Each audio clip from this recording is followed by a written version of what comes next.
Bismillahirrahmanirrahim. Assalamualaikum warahmatullahi wabarakatuh. Alhamdulillahirrabbilalamin. Wabihi nasta'in wa ala umuri dunya waddin. Wassalatu wassalamuhu ala asrofil anbiya'i wal mursalin Sayyidina Muhammadin. Amma ba'du. Nama saya Fatur Rahman dari kelas 2 PMHA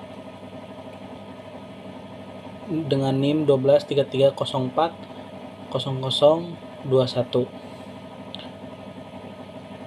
Sebelum saya memaparkan materi yang akan dipaparkan untuk ujian akhir semester pengantar hukum Indonesia. Baik, saya di sini akan menyampaikan memaparkan pengantar perkawinan di Indonesia. Yang pertama, saya akan menjelaskan apa definisi perkawinan menurut Undang-Undang Kompilasi Hukum Indonesia atau KHI. Menurut kompilasi hukum Islam, jadi perkawinan itu adalah akad yang sah antara seorang pria dan seorang wanita sebagai suami istri dalam rangka membentuk keluarga yang sakinah, mawaddah, dan warohmah.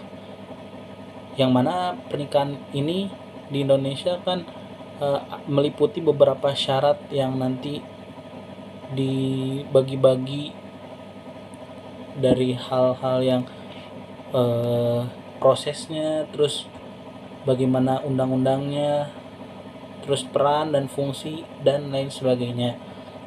Baik, saya di sini akan menjelaskan terlebih dahulu bagaimana proses sahnya perkawinan menurut hukum Islam di Indonesia. Nah, perkawinan yang sah menurut hukum Islam di Indonesia ini meliputi syarat-syaratnya. Adapun syarat-syaratnya gitu kan, seperti ijab qabul yang dilakukan dengan kesepakatan dari kedua belah pihak beserta disaksikan oleh wali dan 2 saksi yang memenuhi syarat. Jadi salah satu syarat-syarat yang sah perkawinan itu di hukum Islam Indonesia ini, di Indonesia itu adanya ijab qabul dan adanya wali dan 2 orang saksi.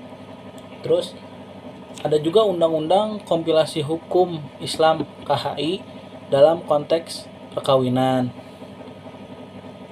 Apa sih peran dan fungsi kompilasi hukum Islam dalam mengatur perkawinan di Indonesia? Jadi kompilasi hukum Islam itu berperan sebagai payung hukum untuk mengatur segala aspek yang terkait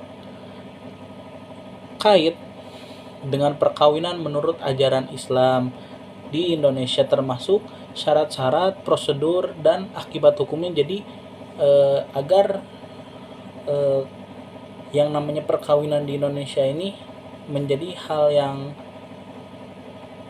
sakral, karena dilakukannya itu 1 kali seumur hidup kan, tapi bisa saja untuk bertambah kan, bagi yang mencukupi baik dari rezekinya, lahir dan batin siap ya. Itu balik lagi kepada individu masing-masing.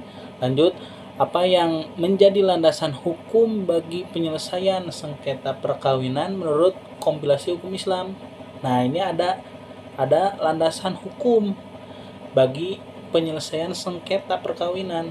Nah, itu adanya landasan hukumnya adalah pasal 50 sampai dengan pasal 79 di kompilasi hukum Islam yang mengatur tentang perkawinan, termasuk persyaratan, akibat hukum, dan penyelesaian sengketa yang mungkin timbul.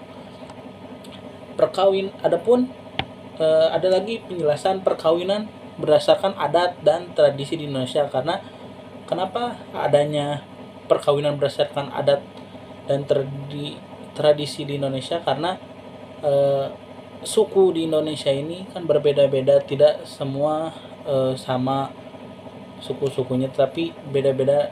Jadi ada berdasarkan adat dan tradisi di Indonesia.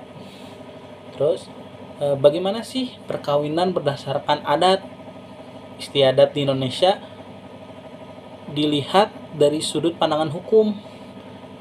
Nah, jadi perkawinan berdasarkan adat istiadat di Indonesia diberikan pengakuan hukum sepanjang tidak bertentangan dengan prinsip-prinsip hukum yang berlaku dan dapat diakui dan diregistrasi di kantor urusan agama setempat. Jadi adanya perkawinan berdasarkan adat istiadat itu dilihat dari sudut pandang hukum dulu.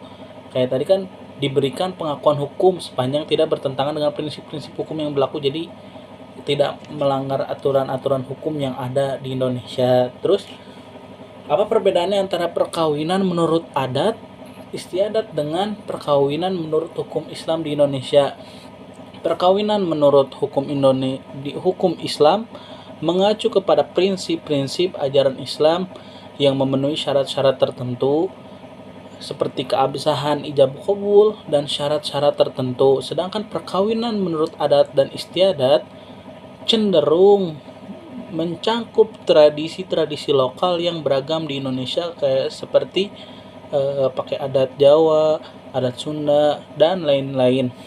Terus apa sih pengaruh dan implikasi hukum dari perkawinan di Indonesia?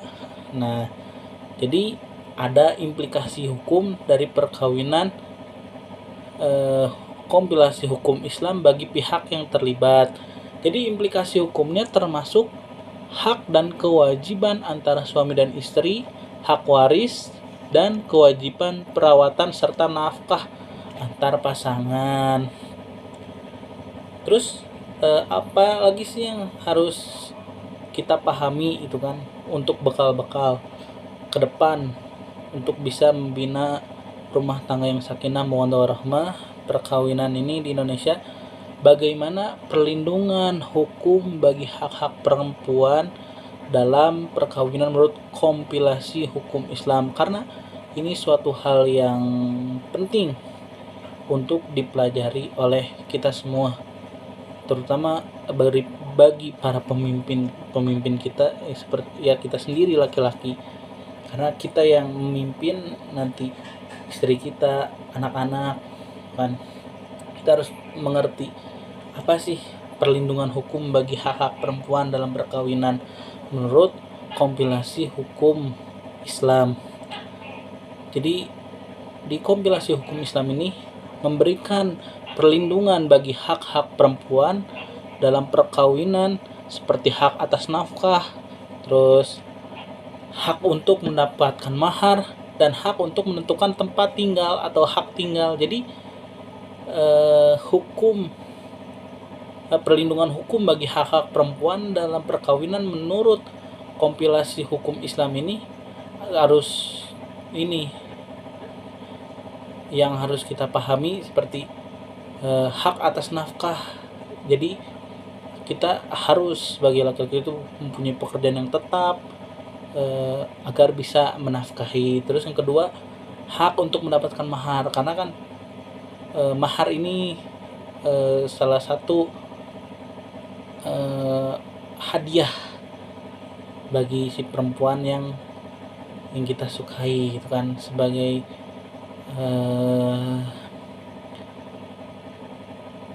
hal yang terindah bagi dirinya tuh.